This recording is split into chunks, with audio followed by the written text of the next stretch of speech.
आदरणीय साथीहरू, आज पनि अब यो विशेष गरेर चाहिँ बिएससी फर्स्ट इयरका विद्यार्थीहरूको लागि चाहिँ एउटा महत्त्वपूर्ण विषयको रूपमा रहन जान्छ आजको यो भिडियो र त्यही सम्बन्धी नै कुराहरू लिएर हामी उपस्थित भएका छौँ। यो चाहिँ basically BSc first year environmental साइन्समा इन्भाइरोमेन्ट साइन्स पढ्दाखेरि चाहिँ अब के पढ्नुपर्छ, कुन कुन इन्भाइरोमेन्ट साइन्समा चाहिँ यसमा कोर्सहरू कस्तो किसिमको कोर्सहरू छ, कुन कुन चाहिँ च्याप्टरहरू पढ्नुपर्छ भन्ने विषयमा चाहिँ बेसिकली यो भिडियो चाहिँ रहेको छ र environmental science course title introductory environmental science अनि कोर्स कोड भनेको कोड नम्बर भनेको 101 र कम्पलसरी इयर फर्स्ट भनेर भनेको छ। अब बिएससी फर्स्ट इयरको लागि चाहिँ के कोर्सहरू पढ्नुपर्छ त्यसको कुराहरू डिटेल सम्बन्धी चाहिँ लिएर हामी आज उपस्थित भएका छौँ र भिडियोलाई सुरु गरौँ। अब इन्ट्रोडक्सन टु इन्भाइरोमेन्टल साइन्स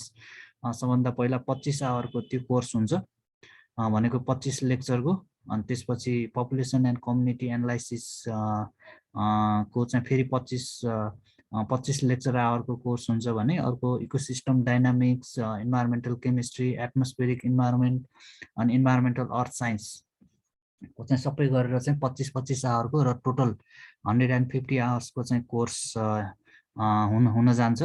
र इन्ट्रोडक्सन टु इन्भाइरोमेन्टल साइन्स भन्नाले चाहिँ इन्भाइरोमेन्टल साइन्स भनेको के हो, यसको कम्पोनेन्ट, यसको फ्याक्टर्सहरूको बारेमा पढिन्छ। यो इन्भाइरोमेन्टल साइन्स बेसिकली यसको यो किन पढ्न पर्यो, यसको चाहिँ अहिले स्कोप के छ हैन, यसको चाहिँ अब यो हुन त यो यसलाई चाहिँ मल्टिडिसिप्लिनरी एप्रोच भएको साइन्सको रूपमा लिन सकिन्छ, किनभने it has a different branches to work. त्यो कारणले गर्दाखेरि इन्ट्रोडक्सन टु इन्भाइरोमेन्टल साइन्सको चाहिँ 25 आवरको कोर्स छ। त्यस्तै community population and community analysis, community सम्बन्धी हैन, अब त्यस्तै पपुलेसन कम्युनिटी जस्तै अब डेन्सिटी, एबन्डेन्स, तिनीहरू सम्बन्धी सबै पढ्नेलाई चाहिँ पपुलेसन एन्ड कम्युनिटी एनालाइसिस अन्तर्गत राखिएको छ। इकोसिस्टम डाइनामिक्स अन्तर्गत पनि विभिन्न कुराहरू छन्। अहिले हामी तल सबै च्याप्टर वाइज हामी डिस्क्राइब गर्छौँ। र इन्भाइरोमेन्टल केमिस्ट्री अन्तर्गत चाहिँ हामीले यसमा चाहिँ जस्तै अब वाटर क्वालिटी प्यारामिटरहरूको कुराहरू, त्यसपछि अब चाहिँ भोलोमेट्रिक एनालाइसिसहरू भनेको के हो, टाइट्रेसन सम्बन्धी कुराहरू, वाटर रिलेटेड टाइट्रेसन सम्बन्धी कुराहरू सबै पढ्छौँ भने एटमोस्फेरिक इन्भाइरोमेन्ट भनेको चाहिँ जस्तै origin, composition and structure of the एटमोस्फियरमा जे जति फेनोमेनाहरू हुन्छ त्यो सबै कुराहरूको बारेमा चाहिँ एटमोस्फेरिक इन्भाइरोमेन्ट। यो भनेको ओभरअल चाहिँ के हो भन्दाखेरि बिएससी फर्स्ट इयरमा इन्भाइरोमेन्टल साइन्स पढ्दाखेरि चाहिँ इन्भाइरोमेन्ट साइन्सभित्र के पढ्नुपर्छ भन्ने कुराहरू, र it is basically this video is targeted for the BSc first year environmental science students. So अनि लास्टमा 6 नम्बरमा चाहिँ इन्भाइरोमेन्टल अर्थ साइन्स भन्ने च्याप्टर छ। र यो इन्भाइरोमेन्टल अर्थ साइन्स भनेको चाहिँ यो समाउ it is related with the geology भनेको चाहिँ रक्स एन्ड मिनरल सम्बन्धी, सोइल सम्बन्धी अध्ययन गर्ने विज्ञान हो। भनेपछि इन्भाइरोमेन्टल अर्थ साइन्स भनेको यो चाहिँ जियोलोजी, जस्तै अब रक्स एन्ड मिनरल सम्बन्धी तिनीहरूको आइडेन्टिफिकेसन कसरी गर्ने, कुन रक हो भनेर कसरी चिन्ने भन्ने कुराहरूदेखि लिएर डिटेलमा चाहिँ यो कुराहरू चाहिँ हामीले यो पढ्न पर्ने हुन्छ। र ओभरअल यो सबै के छ भन्दाखेरि सबै 6वटा च्याप्टरहरू छन्। सबै च्याप्टर चाहिँ लेक्चर आवर चाहिँ 25 आवरमा चाहिँ डिभाइड गरेको छ र टोटल चाहिँ 150 आवर्सको चाहिँ कोर्स हुन्छ इन्भाइरोमेन्टल साइन्समा। र फर्स्ट इयरमा यहाँ के भनेको छ भनेपछि course title introductory environmental science, course code भनेको 101, इएनबी भनेको environment, nature of the course भनेको यो थ्योरी हो। प्र्याक्टिकलको बारेमा नि हामी डिस्क्राइब गरौँला। It is the compulsory course and this is lecture hour भनेको 150, फुल मार्क्स भनेको 100 र तपाईँहरूको चाहिँ रिटर्न एक्जाममा चाहिँ फुल मार्क्स 100 र पास मार्क्स चाहिँ 45 हुन्छ। अब यो भइसकेपछि अब यसको अब्जेक्टिभ के छ त, यो कोर्स डिजाइन गर्नुपर्ने, किन डिजाइन गर्नु पर्यो, यसको आवश्यकता के हो भन्ने कुरामा चाहिँ यो अब्जेक्टिभहरू पनि यहाँ सिलेबसमा राखेको छ। टु अन्डरस्ट्यान्ड द कन्सेप्ट, माथि हामीले भनिहाल्यौँ हामीले चाहिँ इन्भाइरोमेन्टल साइन्सको इन्ट्रोडक्सनदेखि लिएर इन्भाइरोमेन्टल कम्युनिटी एनालाइसिसदेखि लिएर इन्भाइरोमेन्टल केमिस्ट्रीदेखि लिएर अर्थ साइन्सदेखि लिएर एटमोस्फेरिक इन्भाइरोमेन्ट सबै कुराहरू हामीले यहाँ कभर गर्छौँ। र जियोलोजी पनि हामीले कभर गर्ने भएको भएर अब ओभरअल यसको चाहिँ to understand the concept of environmental science भनेको के हो त्यो अन्डरस्ट्यान्ड गर्नको लागि त्यो एउटा कुरा भयो।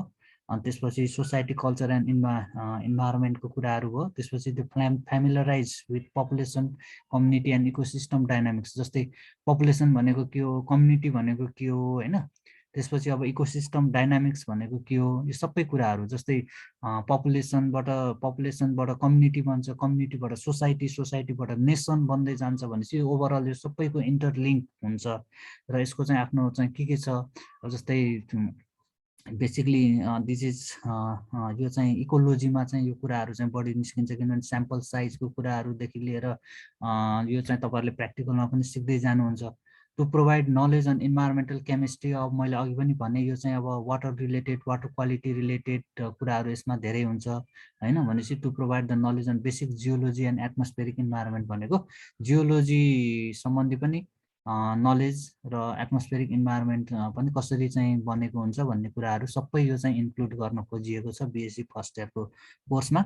अब सबै अब यहाँ यसरी हेरौँ, introduction to environmental science. Environmental साइन्समा चाहिँ अब सबभन्दा पहिला concept of the environment and environmental science भन्ने कुरा छ। यसको कन्सेप्टको बारेमा, यसको हिस्टोरिकल डेभलपमेन्टको बारेमा, अनि यसको चाहिँ स्कोप, अब्जेक्टिभ्स, अनि त्यसको चाहिँ इम्पोर्टेन्सहरूको कुराहरू पनि चाहिँ यसमा पढ्न पर्ने हुन्छ भने। अनि it is a multidisciplinary approach भएको साइन्स हो। त्यो कारणले गर्दा multidisciplinary nature of environmental science, अनि environmental issue in Nepal and role of environmental science, status of environmental awareness, and historical and physiological basis, the interconnectedness of lithosphere, hydrosphere, atmosphere and biosphere को कुराहरू, यिनीहरूको बिचमा interlink कस्तो छ भन्ने कुराहरू यो सबै इन्ट्रोडक्सन टु इन्भाइरोमेन्टल साइन्स भित्र पर्न गयो।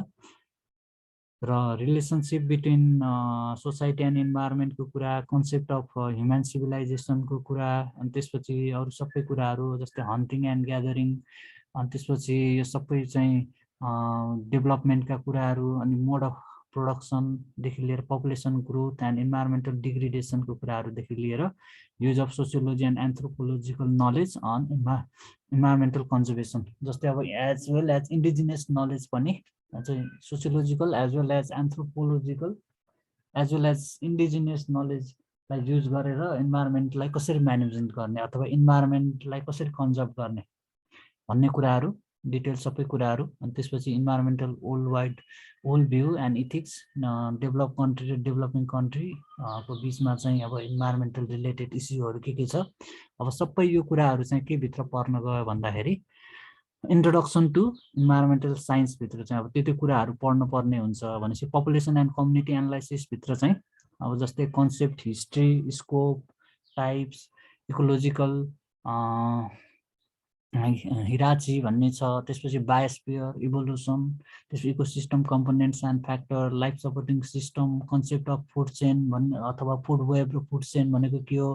अनि त्यसपछि इकोलोजिकल पिरामिड्सका कुराहरू, लिमिटिङ फ्याक्टर भनेको जसले चाहिँ जुन फ्याक्टरले चाहिँ प्लान्टको ग्रोथलाई चाहिँ लिमिट गर्छ, either it may be excess amount of the water, either it may be excess amount of the sunlight, जसले चाहिँ के गर्छ, जुन चाहिँ एक्सेस अमाउन्टमा भयो भने जसले चाहिँ ग्रोथ एन्ड डेभलपमेन्टलाई चाहिँ लिमिट गर्छ, त्यस्तोलाई चाहिँ लिमिटिङ फ्याक्टर भनिन्छ। यसको बारेमा भयो।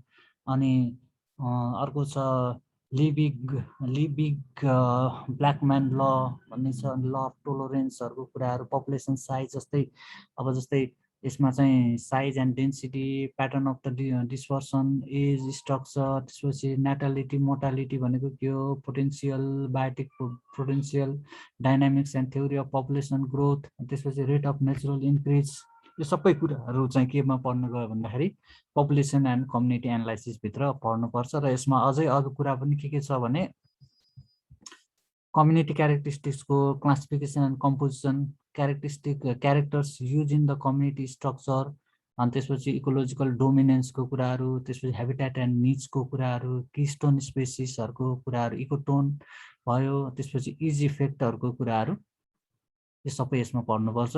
एडप्टेसन, ओरिजिन, यो सबै कुराहरू यसमा पढ्नुपर्छ। अब इकोसिस्टम डाइनामिक्स अन्तर्गत पनि अरू कुराहरू छ। यहाँ टेरेस्ट्रियल एन्ड एक्वाटिक इकोसिस्टम भनेको के हो, यसको स्ट्रक्चर एन्ड फङ्सन्सको बारेमा, त्यसपछि अब फरेस्टमा कस्तो किसिमको इकोसिस्टम हुन्छ, ग्रासल्यान्डमा कस्तो हुन्छ, डेजर्टमा कस्तो हुन्छ, लेन्टिक एन्ड लोटिक इन्भाइरोमेन्ट भनेको के हो, अनि त्यसपछि स्ट्याग्नेन्ट वाटर भन्ने हुन्छ, रनिङ वाटर एन्ड स्ट्याग्नेन्ट वाटरको कुरा पनि यसैभित्र पर्न जान्छ। त्यसपछि अब इनर्जी फ्लो मोडेलका कुराहरू छ।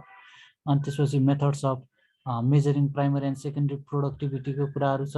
बायोजियोकेमिकल साइकल भनेको के हो, हाइड्रोलोजिकल साइकल, त्यसपछि अब सबै कुराहरू इकोसिस्टम डाइनामिक्स अन्तर्गत पढ्नुपर्ने हुन्छ। इकोसिस्टम रेगुलेसन्स, इकोलोजिकल सक्सेसन्सका कुराहरू होइन। त्यसपछि अब क्लाइमेट कम्युनिटी अनि ह्युमन इम्प्याक्ट अन इकोसिस्टम के छ, यो सबै कुराहरू चाहिँ के छ भन्दाखेरि यो इकोसिस्टम डाइनामिक्स अन्तर्गत पढ्नुपर्ने हुन्छ।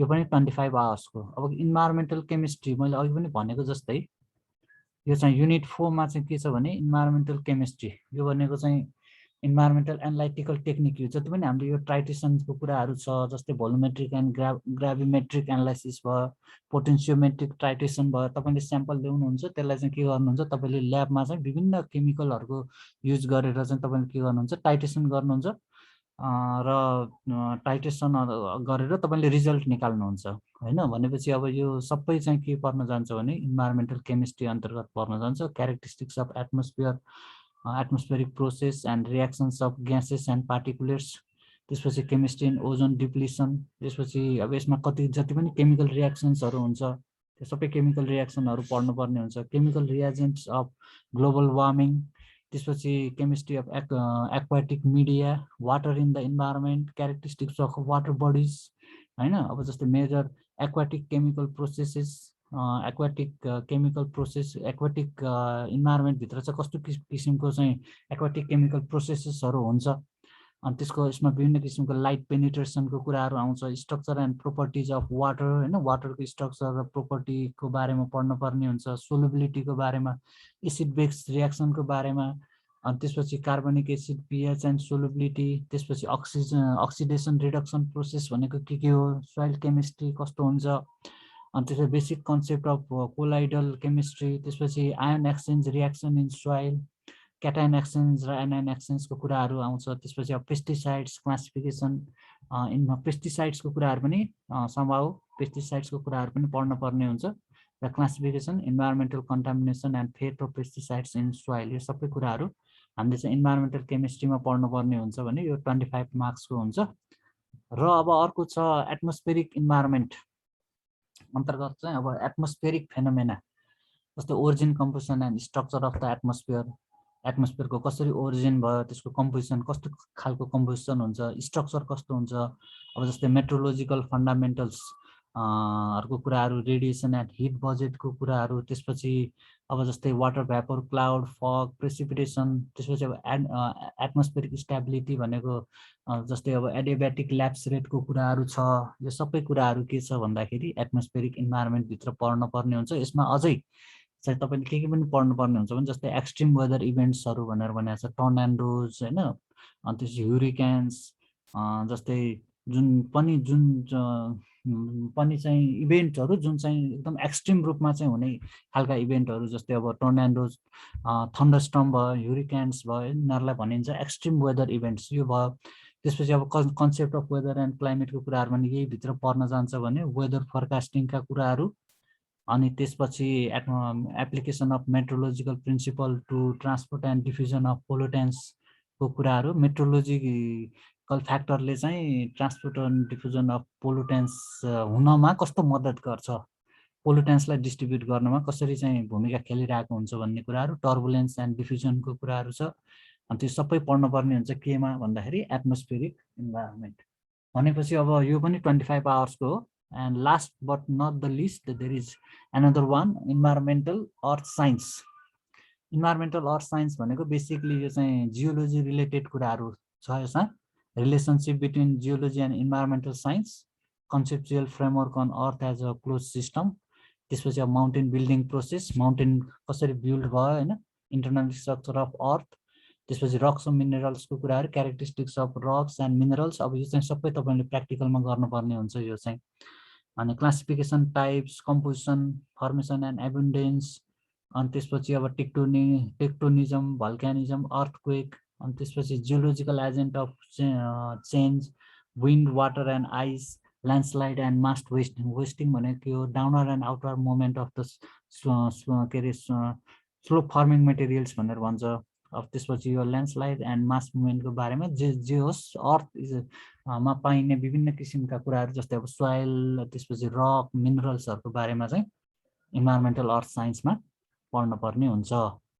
And another one is soil science also, concept and relation with environment, त्यसपछि chemical and mineralogical composition of soil, process and factors affecting soil, अब सोइल टाइप्स अफ नेपाल, यो सबै कुराहरू यसमा पढ्न पर्ने छ।